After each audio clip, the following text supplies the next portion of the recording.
distinguished panelists are all here, and I have the great pleasure and the privilege to welcome our distinguished panelists. We're extremely honored and happy that we have the Foreign Minister from Ecuador with us today for the debate, but also the Ambassador and Permanent Representative of Tanzania to the United Nations, and 3 commissioners of the Icrict Commission, which is well known to, I think, everybody here in the room. We are extremely overwhelmed and very happy to see the room as full as it is. And I'm sure that you had a busy day today already, and we had a long day already of discussions on the international tax cooperation and the alternatives for reform. And we have discussed the technical details at length.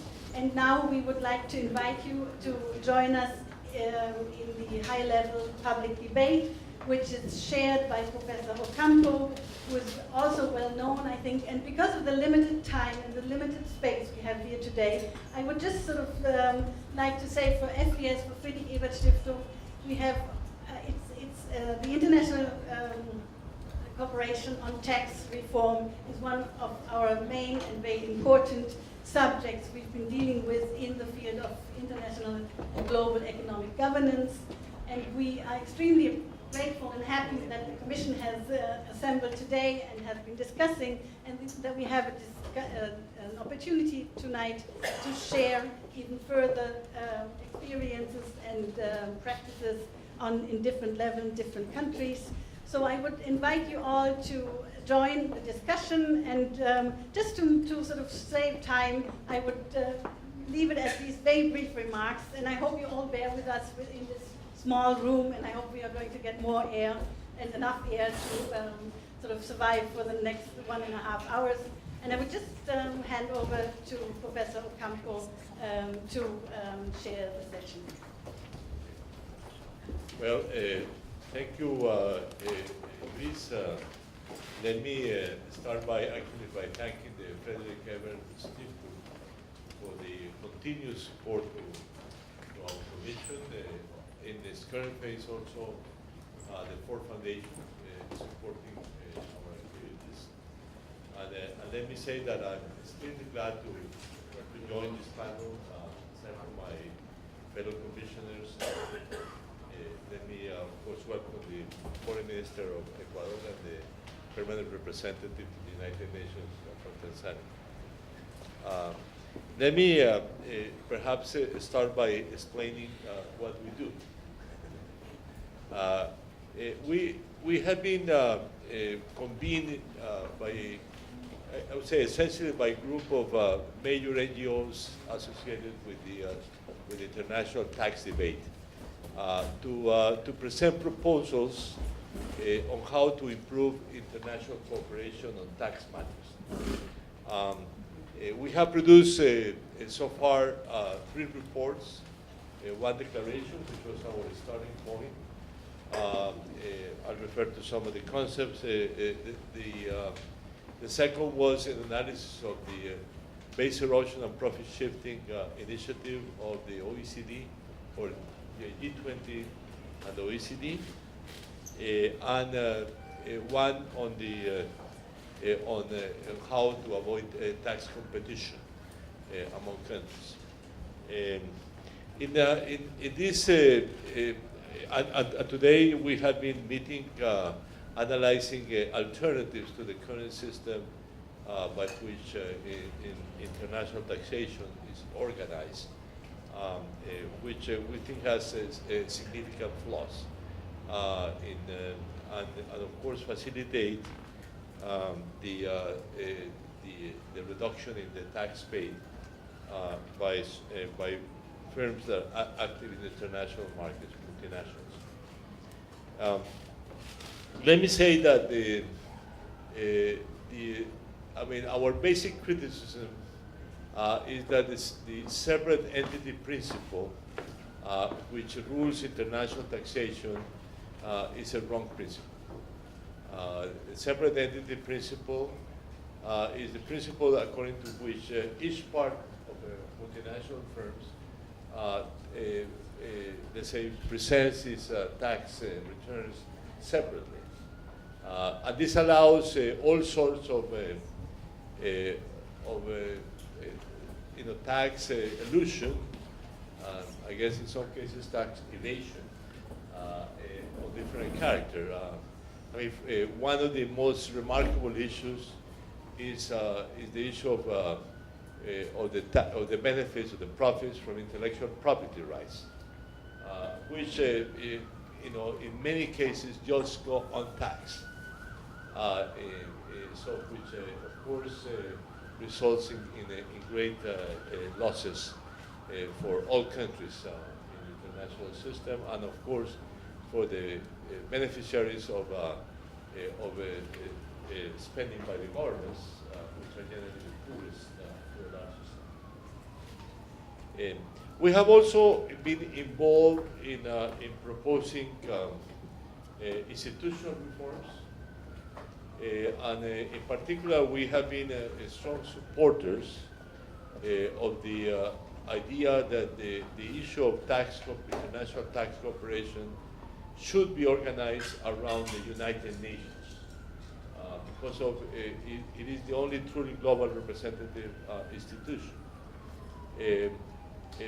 There's a long history to what the UN does in this area. There is an expert committee on international taxation. When I became actually Undersecretary General here in the Department of Economic and Social Affairs, it was still an ad hoc committee. So we actually proposed with the support of Secretary General Kofi Annan to turn it into an intergovernmental committee. That was in 2004. It was not approved, but the expert committee became a regular committee, and its activities were broadened. It was again in the Summit of Financing for Development in Addis Ababa that the G77 and China presented again that proposal to organize an intergovernmental commission on taxation in the United Nations. Anyway, the proposal was not approved either, but I think there has been an upgrade of the activities which we hope will evolve in any case in the medium term into the true proposal of turning this into an intergovernmental organ of some sort. We have no problems with the OECD playing a role, but the OECD is not a globally representative institution. And that's basically our view. They should continue working on this in this area. The concept that somehow the OECD is more technical to deal with these issues is absolutely wrong. When you think, for example, one of the best commissions of ECOSOC is the Statistical Commission, which is the world authority in the statistical standards. And it works perfectly well with the heads of the statistics meeting every year here in New York. And there are many other activities in the United Nations that are done with high technical standards. So there is no reason why taxation cannot meet those standards. We have also been making other proposals. Let me just finish with one, which is that we think there should be a United Nations Convention on abusive tax practices. We're willing to see how we can work on those areas with the new tax committee to see, to help develop those standards. There are many, many crucial issues, and my two colleagues from Icrict will probably mention some of the many other issues in this area, including some initiatives that are sympathetic to our views, such as the initiatives that have been going on to have a European unique corporate tax, which has been the subject of discussion in the European Parliament. which I'm sure Madame Eva Jolie is going to refer to. So, having with these initial remarks, let me then give the floor first to María Fernanda Espinosa, the Minister of Foreign Affairs of Ecuador.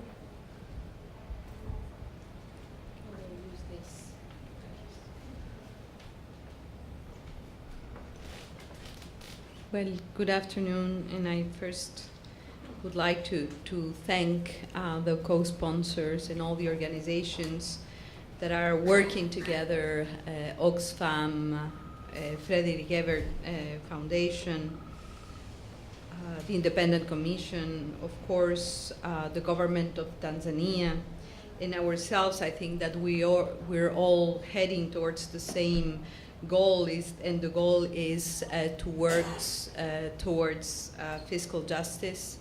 Let me start by apologizing because at this late hour after a long day at the UN and all this traffic and this noise, it's very, very hard for me to speak a foreign language. Unfortunately, there is no translation, but I will try hard. I have my notes in English, that would help a lot. And as I understand, moderator, we have only 5 minutes. I can take more, but I was told that I have 5 minutes to speak, which I have already done for the past 3 minutes or so I have 2 minutes left. But I understood that the format of the conversation is to start with some initial thoughts, and then we will come back for more, an interactive dialogue, I understand, with the public. I mean, we have a full room here, so it's really a privilege to share this panel with Eva Jolie, a friend of ours, and I think that she's always on the right side. She's been a great supporter of Ecuador in our struggle to build a new legally binding treaty on transnational corporations and human rights. She's been helping us since when I was a PR in Geneva at the UN. That's one of the struggles of Ecuador. And now we are here, we are gathering around the issue of fiscal justice. I think it's very important for Ecuador to be able to establish a space of dialogue on this issue and to listen to different views and proposals, which we have. I think it's you have brought to the table a set of very good ideas. I think that all our countries identify global tax evasion and avoidance as a serious and urgent matter that we need to solve. Our country, Ecuador, from the chairmanship of the G77 and China, assumed the commitment to promote this issue that has been present for many years in the group's discussions, as you very well mentioned, Mr. Ocampo. We believe it is important to work together as developing countries in order to find a solution and increase international tax cooperation and the fight against illicit financial flows. It's not only for us fiscal cooperation, but also to look at the issue of illegal financial flows. Although many thought that extreme poverty would be eradicated in the 21st century, we all thought that we were going to be able to reach that goal. Actually, we see that inequality in the world has increased. This historical inequality is greater now as new mechanisms for tax evasion emerge. So there is a very close connection between inequality, the increase of extreme poverty and tax evasion. The lack of adequate tax policies has allowed individuals and corporations to evade taxes using different strategies and level of jurisdictions. As Oxfam, in its report, very well-known report, I'm afraid I'm not going to cite, I have a long citation, but basically the 1%, the richest 1% now have more wealth than the rest of the world combined. Power and privilege is being used to skew the economic system to increase the gap between the richest and the rest. A global network of tax havens further enables the richest individuals to hide $7.6 trillion. The fight against poverty will not be won until the inequality crisis is tackled. End of quote from the Oxfam report. But also, according to the Tax Justice Network, more than $20 trillion are deposited in tax havens. But this is not only a problem for developing countries. We tend to think that it's only a problem for us, the global south. A specialized team from the University of Amsterdam has identified that most of the world's offshore transactions go through countries such as the Netherlands, the 23%, the United Kingdom, the 14%, Switzerland, the 6%, Singapore, 2%, Ireland, 1%. The ECLAC, the Economic Commission for Latin America, estimates that the evasion and avoidance of personal and corporate income taxes cost Latin America more than $220 billion only in 2015. That is about 4.3% of our regional GDP. We must understand that the social dimension of these figures and their consequences for hundreds of millions of human beings in the planet, and how these practices affect the right to development of our people. We have been able, therefore, to identify the countries that play the role of intermediaries and those who are the final recipients, as well as the mechanisms of evasion through corporate structures and platforms. However, the current schemes of international cooperation to combat tax evasion do not have the participation of all countries or the required specialization, as you were mentioning, Professor Ocampo. What we are doing in Ecuador, what we have done already with regard to tax havens, the case of Ecuador, but also I think the case of many other countries that suffer from the effects of tax evasion and avoidance. In the case of Ecuador only, we estimate that $30 billion are located in tax havens. This represents almost 1/3 of Ecuador's GDP. Public awareness regarding this issue led to the holding last February of this year of a referendum on tax havens in Ecuador that was called the Ethical Pact in Ecuador. Ecuador was the first country, as I understand, to hold such a referendum to prohibit public officials, including elected ones, from having assets or capitals in tax havens. I think we won the referendum with 55% of the votes in favor of the referendum, of the question that we asked, and that proposal basically is now ¿cómo se dice? En operación. Sorry, I'm extremely tired.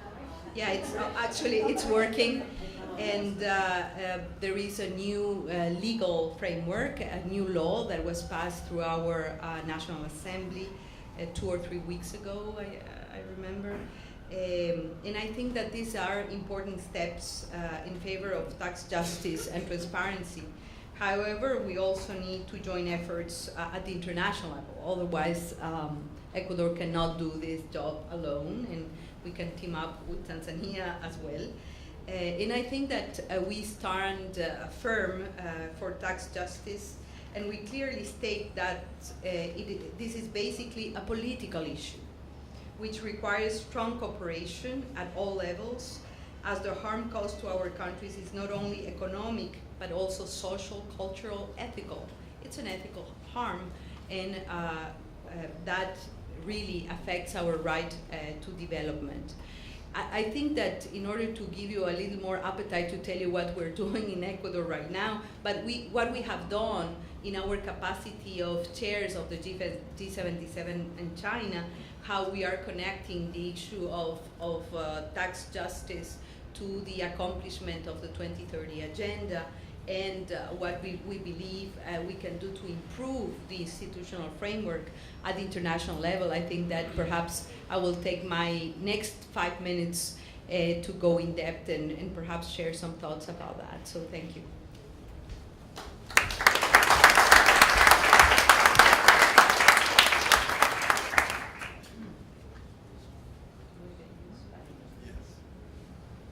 Yeah. Well, thank you very much, Minister Espinosa, for your remarks. I must say that Ecuador has been a pioneer in many areas in this field, as well as in broader issues of taxation. As your neighbor of the north, I'm very familiar with some of the very interesting innovations that Ecuador has had with time. So let me now give the floor to Ambassador Modest Mero, the permanent representative of Tanzania to the United Nations. Thank you. Thank you very much, Professor Campo. Thank you for seeing you again after a few years since I left to Geneva as ambassador, and now I'm back here. So we're going to work together again. This is an important discussion where yourself, Professor Campo, and Maria have put an international context. But I would like to discuss more about what has happened in Tanzania, what we're doing about it. And then I'm going to focus even more on a local context of how, even within the local, we fail to collect our own tax for some reasons. And I'll just explain when I go through my notes so that we can see how we are seeing it. The Tanzania economic performance has been satisfactory. Macroeconomic performance has been strong. The economy is growing at 7% for 12 years in a row, and the medium-term outlook remains very favorable. Tax collection has been improving day by day after we've taken measures. The 2017-18 Tanzania budget reaffirmed the government objective of scaling up public investment while preserving fiscal sustainability. Why? Because in Addis Ababa, we did not have any compact of financing for development. And then we started to focus on internal resources. And you start by focusing on your own tax, because everybody in the world collects tax well, and therefore we shouldn't be complacent in doing so. So in the area of tax collection, there are moves to improve tax collection by harnessing internal resources to finance national budget and investments. We are putting together infrastructure from our own money, a lot of infrastructure that can pull the economy towards growth. And as the growth, I said it, is that it has made us to build infrastructure, tarmac roads covering the whole country, crisscrossing the country. So we've helped open the market for poor people and farmers to connect to the market and sell their products. So that has been helping to reduce the poverty in Tanzania. We have witnessed improved tax collection following the measures taken by the government.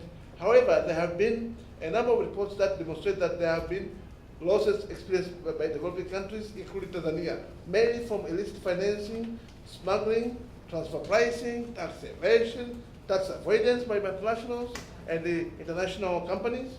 These challenges has also been experienced at the local level, where local companies also affiliate with other companies. They try to avoid tax to the tune of almost 80%. Someone is calling our tax, it's a profit. I don't think any country in the world accepts that. So we have taken measures to reform the tax system. All these need ideas. Of course, when you have tax avoidance and poor tax administration, it's also a function of corruption and what goes with it. And then all these need the ideas for ultimate reforms within the country and the international level, because there is always collaboration between both local and international. So you can't say that international investors are only the culprit, or even local investors can be the same. It's an open secret that the international investors and businesses have been putting together in balanced agreement in extractive industries. For example, how can a country with resource receive 10% of the extractive products? That's unacceptable, I understand that. How can such a company, after 5 years, a tax holiday, then they've earned so much, still they want to avoid tax? That's for the country. So the country in Tanzania, we've been able to ensure that we take care of the local authority to ensure that the collaboration that that is influenced by corruption and other means of collaboration is stopped. Of course, there has been Tanzania tax regulation, which was meant for curbing tax avoidance among operating businesses and enforcing compliance to tax regulation have been put in place. And you go to jail if you don't pay tax, like what they do in the United States. So companies now are becoming more serious, and when anyone buy any product must receive a receipt. It's criminal if you buy product without receipt, or you don't give receipt, it's criminal to do that. So we have criminalized tax avoidance in the country. You cannot buy a product without paying tax, because if you don't do that, then we don't have enough resources to help in social services.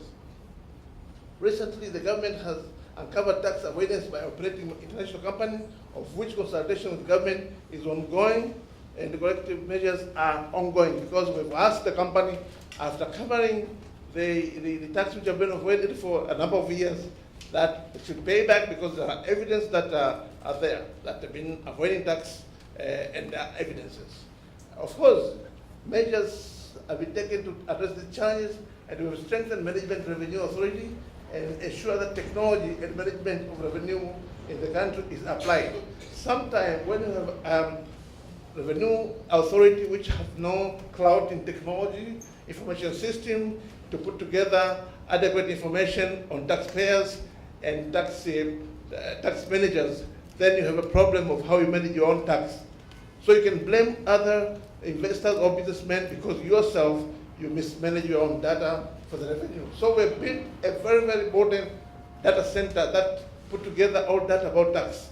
So everyone, even the person who is working, has got a tax identification number. Whatever you do, you have to produce your tax ID, and the data center keep all the data for the whole country. It is the biggest in sub-Saharan Africa, actually. And then the government used that data center to ensure that all government data is stored in that system.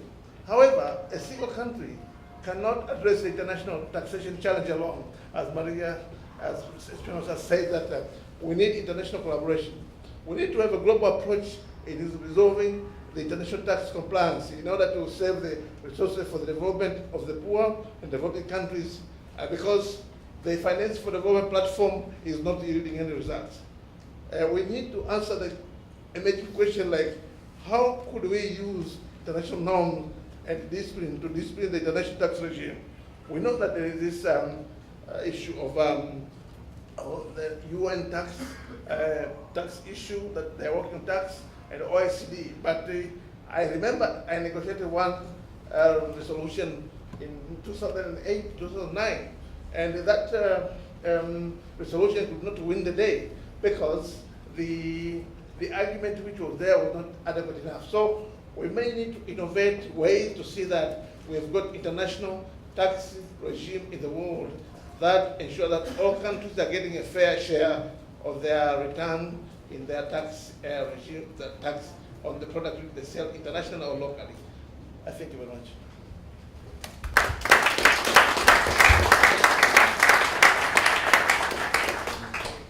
Well, thank you very much, Ambassador. And now I give the floor to Madame Evangeline, a member of the European Parliament and Icrict Commission. Yes.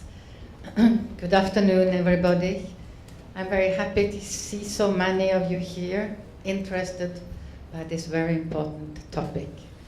But I take the opportunity before I start speaking about Europe to say that Tanzania has another very important responsibility. I think some 75% of all the elephants in the world are living in Tanzania, and they have not been able to stop the illegal killing of these elephants. And if this goes on, there will be no more elephants in the world. And this is, to me, not comprehensible, because you can hide. It's small. Elephant defenses, you need trucks. So this is just for you to go back and change people that are in charge of this problem. It is very important also. Yes, We have used a lot of time, lot of energy to describe the awful situation the whole world is in as to collection of taxes from the multinationals. We know that the system that has more than 70 years are not adapted to the problems of the digital economy, for instance. And in spite of the new will that we see all over the world, and also in European countries, to have multinationals pay taxes, we are not always successful. And the latest example in France is Google, where the French tax administration asked them for $1.1 billion in taxes that they had calculated. And they went to the administrative court in Paris, and the representative of the state required Google to be acquitted, because he said they do not have any permanent establishment in France.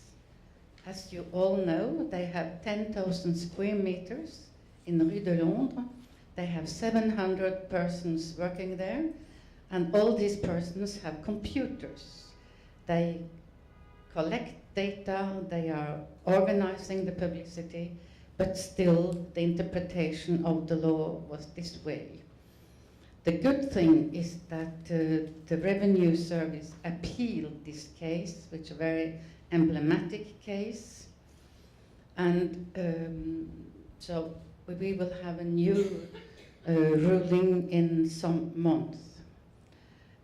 Sometimes I do think that prosecutors, we should be really sure, or these are the rapporteur from the state, that they have gone through new courses and that they didn't only took their old books from 30 years ago to find out whether this was a permanent establishment or not. So this is dramatic. But I have good news for you tonight. As you know, we have had scandal over scandal on tax issues. We had in 2014 the Lux leak, where a young man called Antoine Deltour, who worked by PricewaterhouseCoopers for a summer replacement, got access to the tax rulings. And this the world didn't really know. They were published, 350 of them, and what we saw here was that multinationals, they are not paying Luxembourg taxes. That is for the show. They are paying 0.02 or 0.03, very small percentages. And this is for sure unfair tax competition. Within the EU, we have a special committee called the Code of Conduct Committee that has worked for 30 years, where the states discuss unfair tax regimes. But as you see, in 30 years, nothing has changed. And after the LuxLeaks scandal, we set up an investigative committee where I was the vice chair, and we were not able to get the minutes from this group that was there in order to fix unfair tax regimes. And after, so we made a report saying that the only solution to this unfair taxation is to have a unitary taxation of the companies. We do not care where they make their money. They should pay taxes on a consolidated basis. And that will take away all the problems of transfer pricing. That would really change the world. Honestly, I didn't believe that the Commission would follow us on this question. But after LuxLeaks, we had the Panama Papers scandal. And really, citizens are tired of seeing their politicians, seeing the well-known people having money stuck away with the help of banks, lawyers, and also because in Europe the Commission is headed by Jean-Claude Juncker. I have written a book about this man.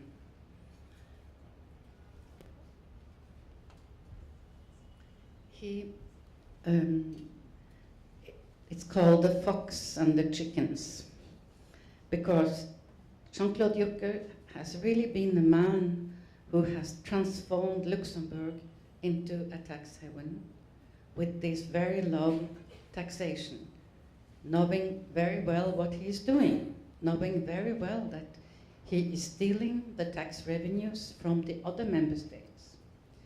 And this is in violation of Article 11 of the Convention, who says that member states should cooperate sincerely. And the LuxLeaks was really a terrible effect for him. But he was able to continue as a president of the Commission. But he said, and we said, Juncker must leave or he must act. And this year, autumn last year, the Commission presented a proposal, two proposals of common corporate tax basis and common consolidated corporate tax basis. Because the Commission thought that we could start with agreeing on what shall be taxed and what shall not be taxed.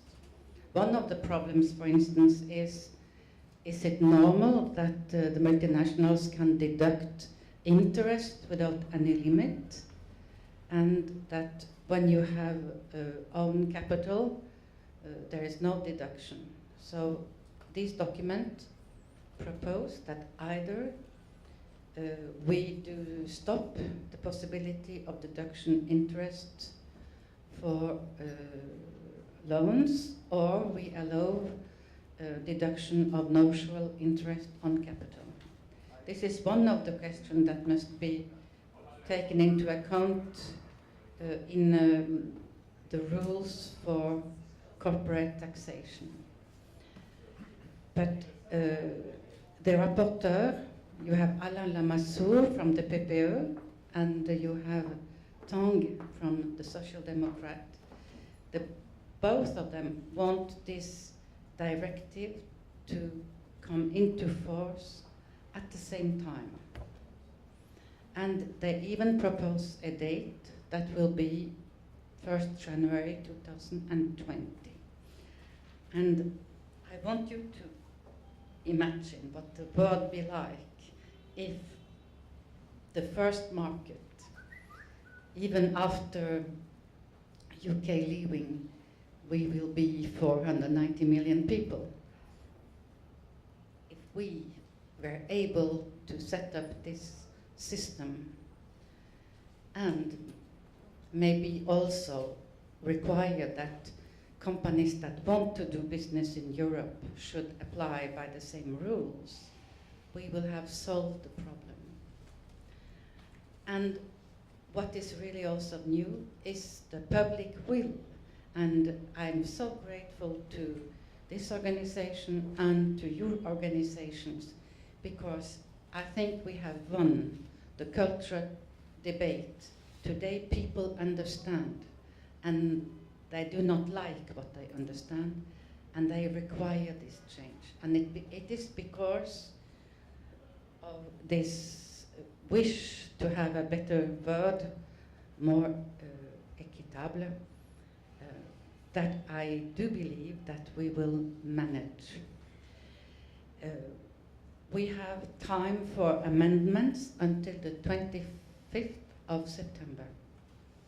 So if you have very good ideas, please give them to me. Our Secretary General Tommaso has the documents. He can share them with you. The proposal of the Commission and the amendments made by our rapporteur. As Greens, we do think that we need also a minimum taxation to stop the race to the bottom, and the Socialist has proposed 18%. It is possible that that will be not within the directive, because it will be very difficult to get it through the Council. And as you know, within the European institution, tax matters, you need unanimity. And how can we obtain unanimity from the thieves that are there? I believe that this is maybe possible because of the pressure, because of the common understanding, because of the beginning of boycotting of Starbucks Cafe or other products. I think it's also the interest of the multinationals to agree to a simpler model. They will also earn in security and in efficiency. If we are not able to get it through because of the 3 bad pupils we have, we can still get it through by a mechanism called reinforced cooperation. Then we need to be 9 countries to agree on these rules. And that will be done. That means that France, Germany, Italy, Spain, and probably a lot of small countries will adapt this regime. There is another possibility that requires courage. And sometimes I dream that Jean-Claude Juncker, who has so much to be forgiven for, wants to end his career by doing really what would change Europe. And that he could, if there is opposition from Ireland and the Netherlands, he could decide that this is rather a question of competition. Use Article 116 in the treaty, and then we have co-decision and normal majority rules.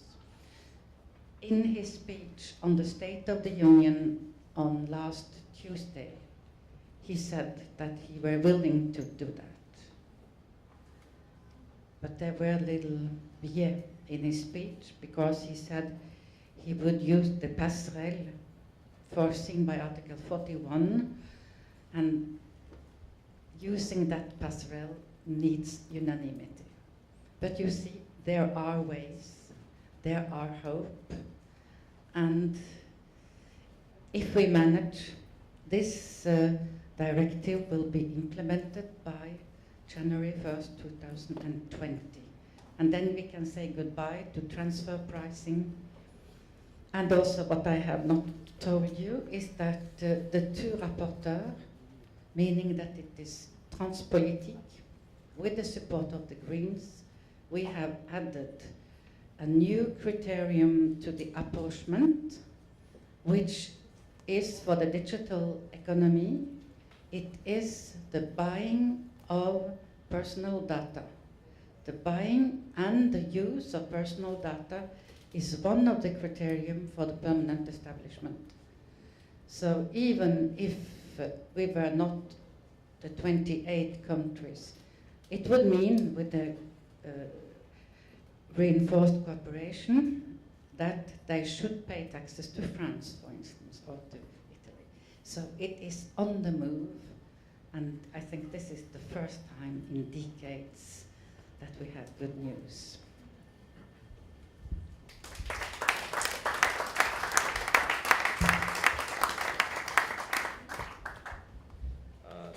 now, thanks to Eva. Now I give the floor to Professor Fitzgerald, also Icrict Commissioner and Professor at Oxford University. Thank you very much. It's good of you all to turn out with this competing show on down the road, but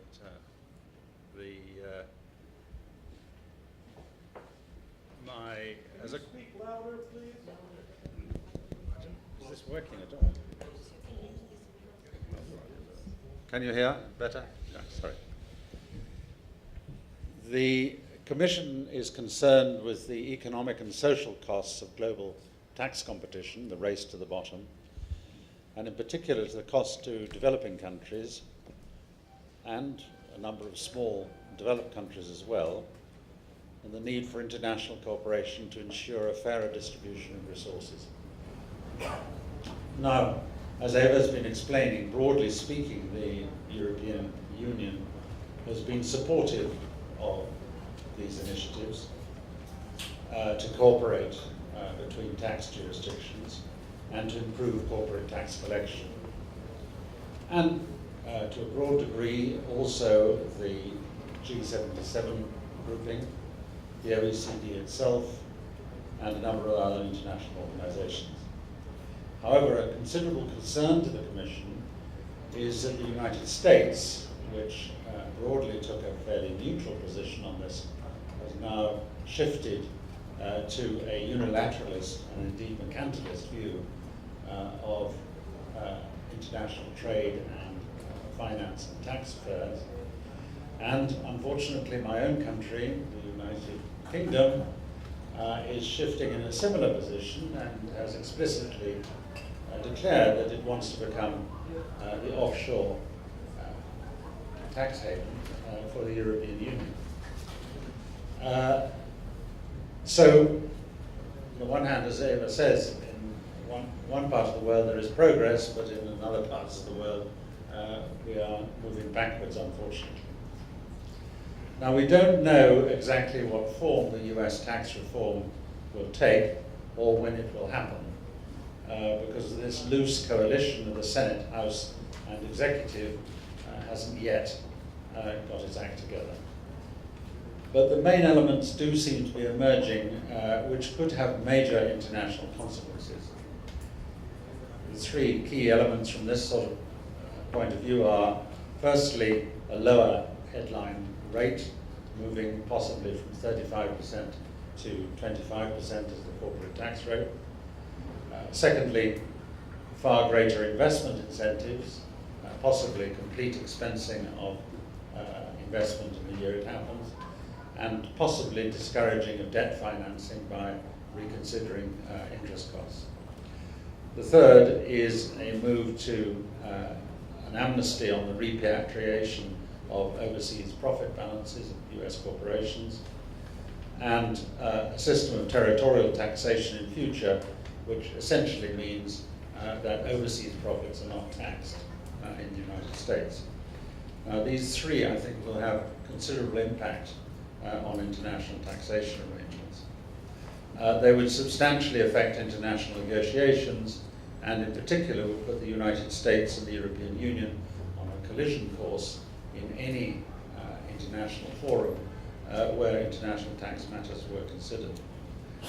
Our particular concern is, however, what impact this might have on developing countries. Well, the first one is that if the US lowers its corporate tax rate, it puts enormous pressure on developing countries also to lower their corporate tax rates. And remember that developing countries rely on corporate taxation much more than developed countries do.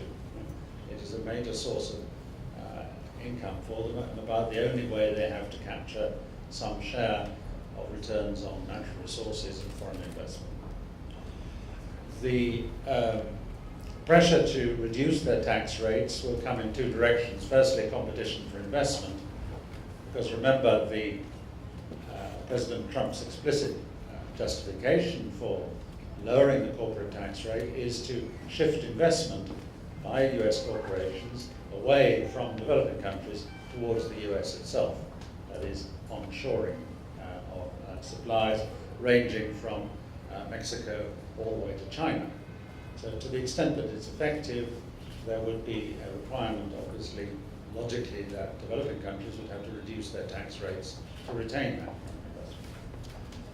And of course, by example, it would put pressure on a number of international organizations where the US has a strong voting rights to pursue similar policy lines worldwide. The second is the investment incentive designed to onshore manufacturing would negatively impact, particularly obviously on Mexico, and also would have a negative impact on US consumers to the extent that they would be facing higher costs of production. The only benefit I think we would see would be if interest expensing is not allowed, then this would lead to some financial deleveraging of US corporations, which would be a good thing, and would also contribute to international financial stability by reducing the amount of leverage in the international financial system. But we shall have to see whether that survives the legislative process or not.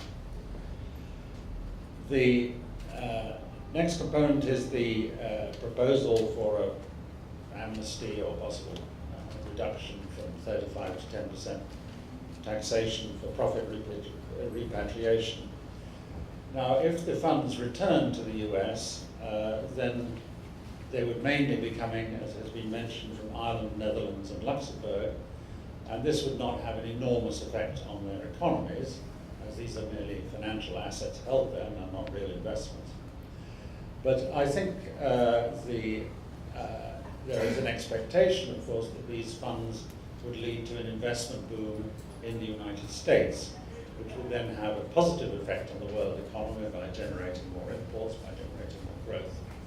However, the evidence from previous tax amnesties is that it doesn't lead to increased fixed investment on corporations. It leads to either increased cash holdings, or increased financial investments, or increased dividend payments.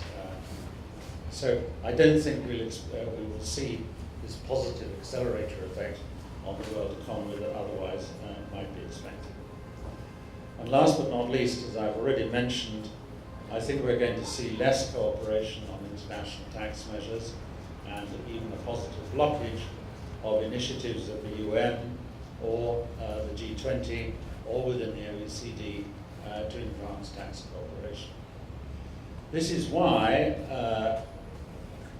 the work of the Commission is important, not only in effect in influencing policymakers directly, but also by informing and helping civil society organizations to campaign for tax justice, as providing a bridge between the technical work of academics and the campaigning work of civil society organizations, and influencing policy, if you like, from below, rather than attempting to convince policy from above. Thank you.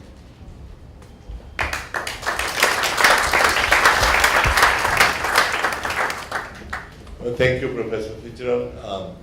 And now let's open the floor for questions, comments, short comments.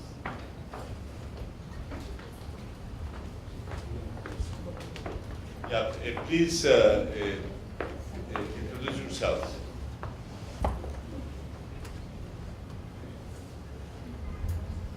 Good afternoon, everyone. I'm Aksham. I work with the Indian Tax Administration. I'm at Columbia University as a World Bank Scholar. Professor Ocampo mentioned about a UN convention, which I feel is very relevant in this context. I have two observations to make here. One relates to what we have been discussing about the leaks, the Panama leaks. If we look at the leaks, it was not about tax evasion per se, as it was about corruption money. All the people who actually invested in all these companies did not. It was not that they wanted to avoid paying taxes. They just didn't want their names to come up. So even if we come up with such conventions, I don't feel that we are going to not see such kind of leaks. So probably we need to work on that direction. Secondly, at a very basic level, we are talking about corporate taxation here, but when we look at the personal taxation, probably throughout the world, we have always been concerned about the rights of the states, but we have never been concerned about the rights of the taxpayers. The rights of the taxpayers, the motivations that we need to give to the taxpayers to pay the taxes, the personal taxes. Thank you. Thank you very much. Please.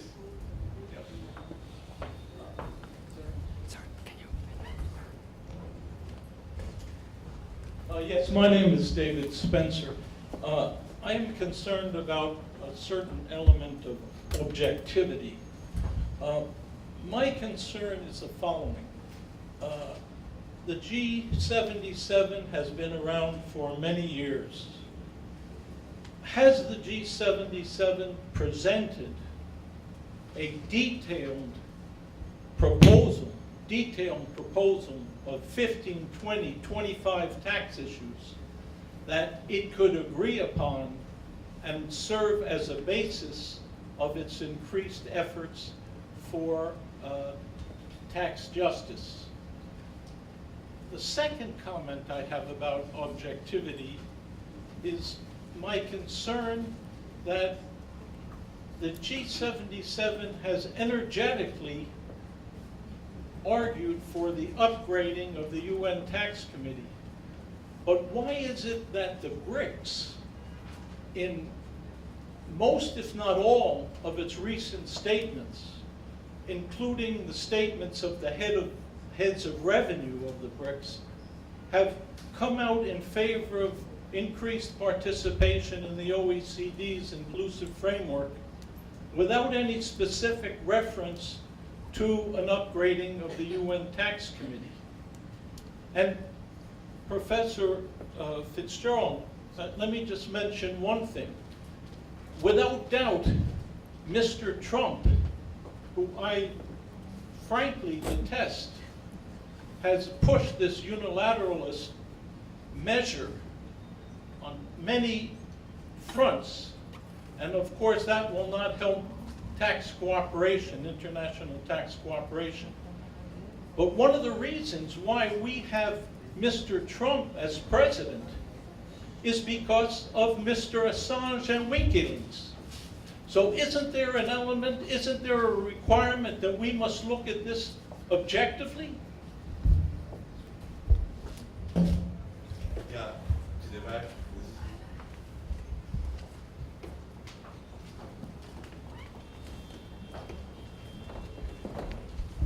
Thank you. David Archer from ActionAid and from the Global Campaign for Education. 2 points. This morning there was a session on financing the SDGs hosted by the Secretary General. He talked about having a finance summit this time next year. He himself spoke a little bit about the importance of addressing illicit financial flows and tax evasion. Do we think there is a serious opportunity to get an intergovernmental tax body that's resourced and empowered to set and enforce tax rules?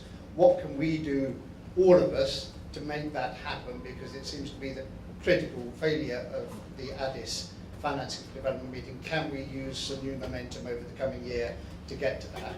And the second point is, I think if we are serious about building that momentum, and I think picking up on what Edmund was saying about this research and the Commission, very valuable work helping to inform civil society campaigning and advocacy, one of the critical things is to make sure that the advocates for public services are right in the forefront of that campaign, because it is education, it is health, it's the water, it's the energy, it's the people who are passionate about defending and advancing public services that need to get behind the movement for tax justice. It's beginning to happen. On Wednesday there's a session in the afternoon with the Global Campaign for Education and Education International, which will address the importance of action on tax justice. But this seems to me to be, at last, an awakening of a much wider constituency getting behind the case for this reform. What more can we do to make that happen, and what other actors need to be part of that? Yeah, thank you very much.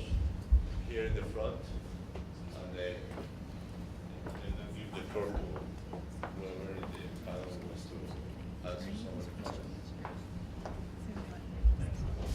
Ignacio Saiz from the Center for Economic and Social Rights. My point flows very much from David's and also from Professor Fitzgerald's final comments about the importance of civil society constituencies getting behind this issue. I think one of the most exciting things of the last few years is that more and more constituencies are from within civil society are calling for an end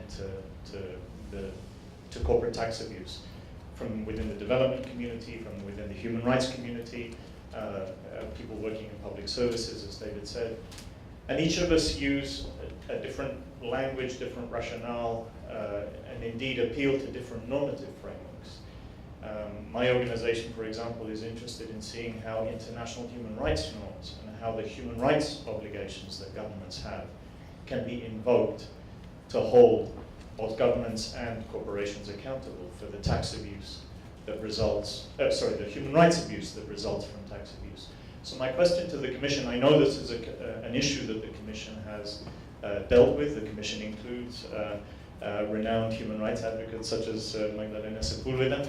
And I'm interested to hear what possibilities you see in using not just the language of human rights as a rationale, but also the mechanisms of accountability that human rights norms entail and involve in the context of the struggle for tax justice.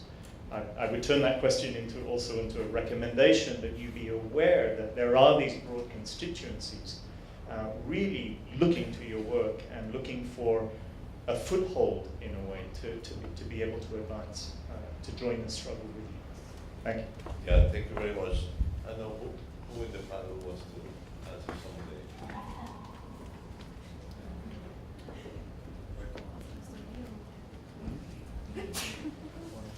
Well, thank you, I think, for very good questions. I think that, first of all, I think that the G77 has been struggling to establish an intergovernmental body within the UN framework with regard to tax matters in general. It has been a long, long struggle, but we should not forget that G77 and China embraces 134 countries, and sometimes to reach consensus is very difficult. And I think we have seen several failures. Doha was a first intent. Second push was Addis Ababa. It didn't work.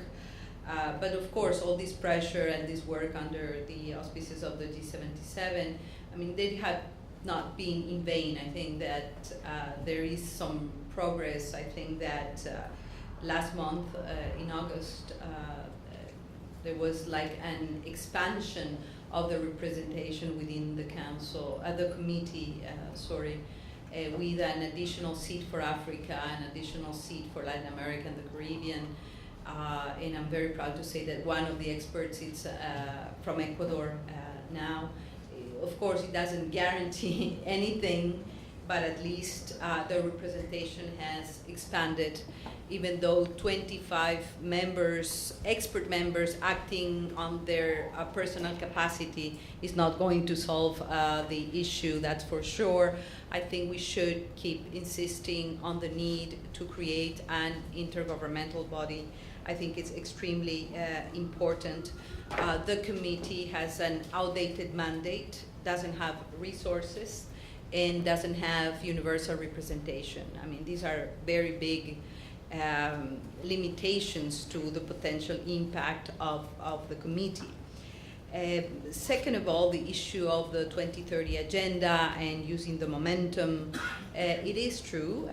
I'm thinking perhaps from a Latin American perspective more, in which the majority of our countries in the region are considered middle-income countries, which mean that, as we were told, we need to mobilize our own resources to finance the 2030 agenda, which is really, really a difficult challenge for countries like that. I think we have enough resources, but we have very bad redistribution mechanisms.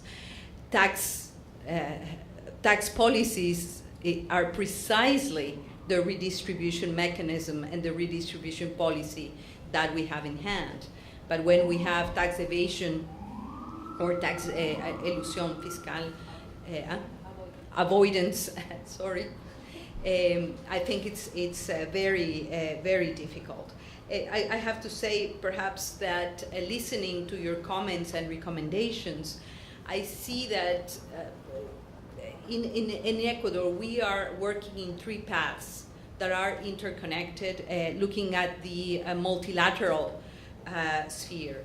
In one hand, we are working towards the building of this UN legally binding instrument on transnational corporations and human rights, responding to your question. This is a major challenge. Ecuador continues to chair the working group that is entrusted to negotiate the treaty. We really need the presence and the push from civil society, organized civil society. We are going to have the third meeting of the working group now in October in Geneva. We really would like to have this kind of presence during the negotiation process. It's the third meeting of the working group. We have to present already a text to start the negotiations. I think this is extremely important to connect the issue of the human right to development, the issue of tax evasion and illicit capital flows, and the issue of the operation of transnational corporations. The second pillar, perhaps, is the work we're doing under the auspices of the UN Convention Against Corruption. Sometimes we feel like this convention is used to finger point some countries because they're not behaving well for one reason or another. But the approach of Ecuador is that the issue of corruption is unfortunately a universal challenge. It has transboundary effects, and that the responses should be multilateral and also, I would say, embrace, shared responsibility on issues of corruption. We are about to sign an agreement with the Secretariat of the Convention Against Corruption on three major issues, and that perhaps would help to respond one of the comments. Three issues: the issue of prevention and the issue of education on values. We're working with UNESCO on this issue. The exchange of good practices around the world, and third, and perhaps the most important part, is the need to develop universal indicators. When Ecuador speaks about universal indicators in the realm of the convention, some states they don't like it very much, but we need some universal standards on the fight against corruption, on some transparency indicators, because we cannot rely with all, I say this with respect, but with Transparency International and things like that, we need really true objective indicators to be measured and exchange best practices. These are the three issues, and perhaps the third pillar is to push for the creation of this intergovernmental body that would really work towards tax justice mechanisms. But for Ecuador, tax evasion is directly connected to illicit capital flows as well. We need to work together on this. And perhaps just as a note, a final note, President Moreno took office in May this year, and the first decision he took is that his cabinet members, myself, we all had to sign a legal document declaring that we do not have any resources in tax havens. Otherwise, we cannot be members of cabinet. This is perhaps a very little thing, but I think it has a strong symbolic meaning. We are doing our best. We have now a legal framework against tax evasion in Ecuador. We have these initiatives. There was a personal initiative from our president, and we think we need to scale up to use the best practices at the local level, as the efforts of Tanzania, and then scale them up at the multilateral level.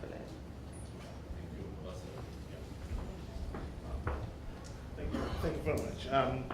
Distinguished Minister, thank you very much for your elaborate expose on this area when you're answering questions. I like the question was asked whether China has put together a compelling proposal on how to deal with this issue of tax compliance at international level and to deal with the malpractices that are there. My take is this, no country wants to punish investors, businesses, or local business. Just countries want a fair share of tax because it's a global practice to give a fair tax to the country.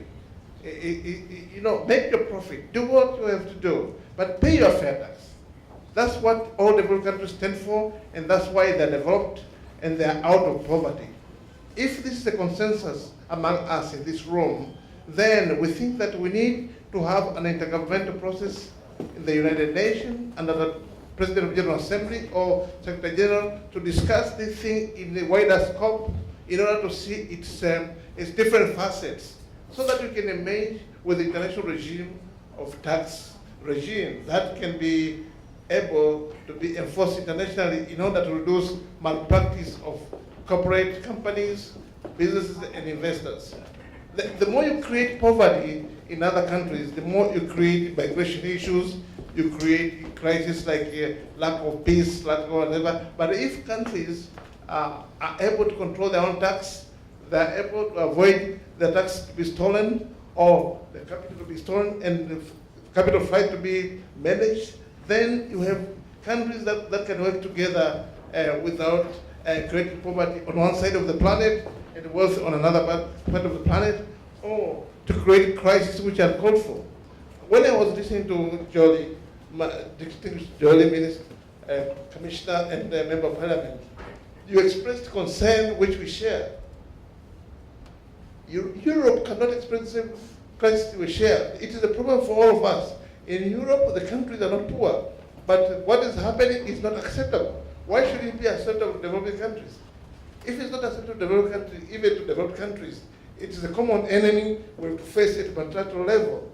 We shouldn't try to hide our heads like the ostrich as if the problem will pass. No, it's a problem, it's a malpractice, and with the new technologies in information system and ICT, a lot of avoidance is possible by using e-commerce and other things.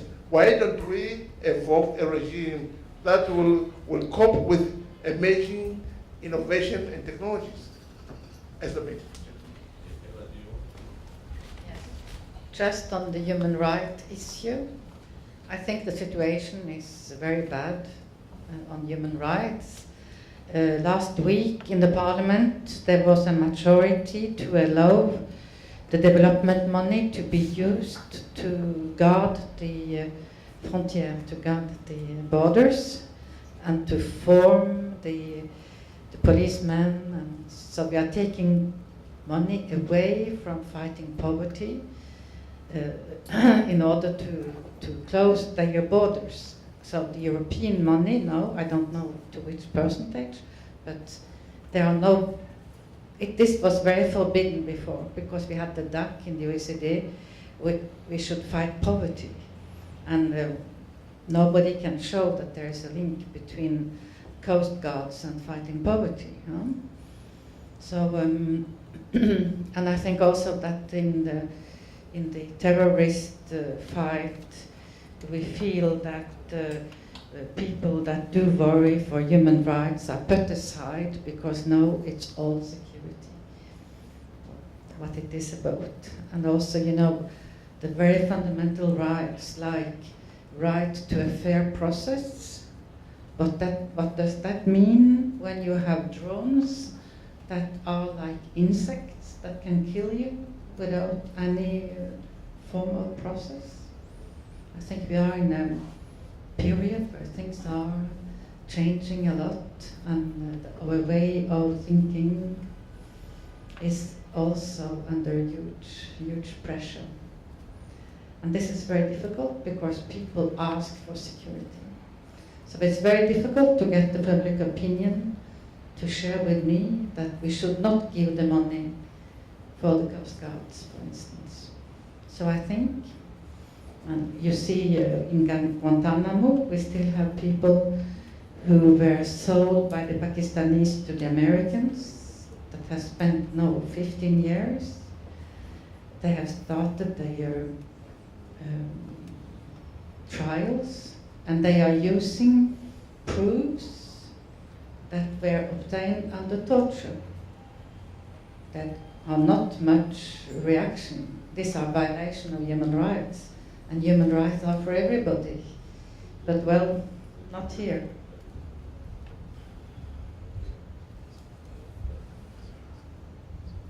Thank you. It's been a long evening. We're drawing to a close, so I will be brief. Very interesting, thought-provoking questions.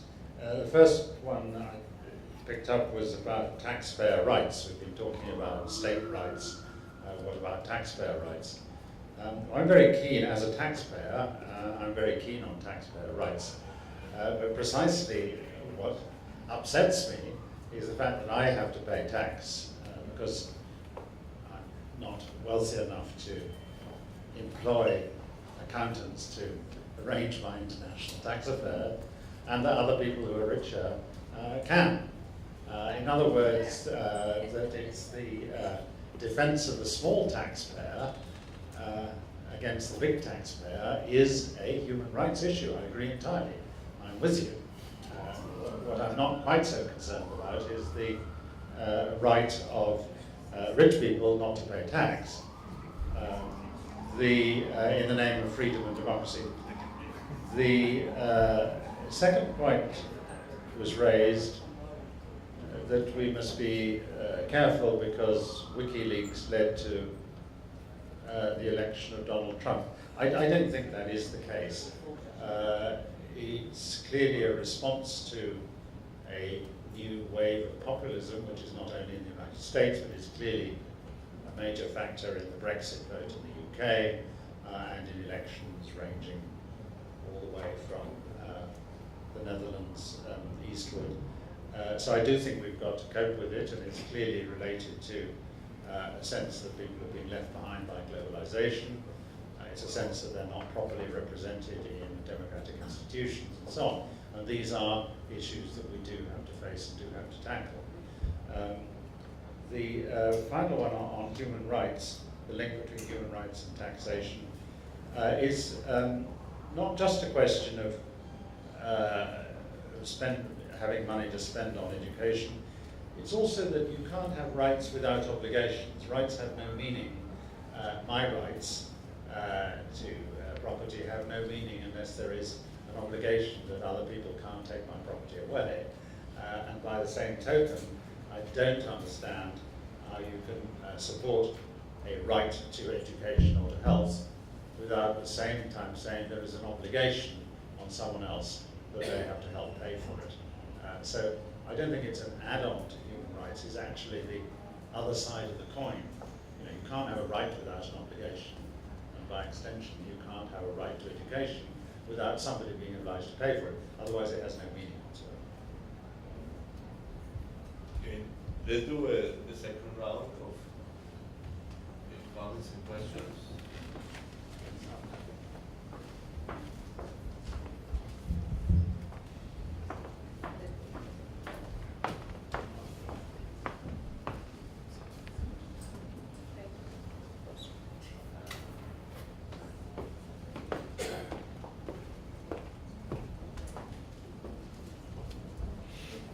No questions?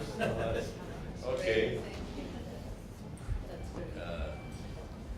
Okay, so if that is the case, let me thank in particular the Minister and the Ambassador, of course my two fellow commissioners, for the presentations today. Let's be, we can assure that we will continue working on on this topic and supporting the countries that want to strengthen this issue globally, but in particular in the United Nations. Thank you to all of you for coming. Thank you.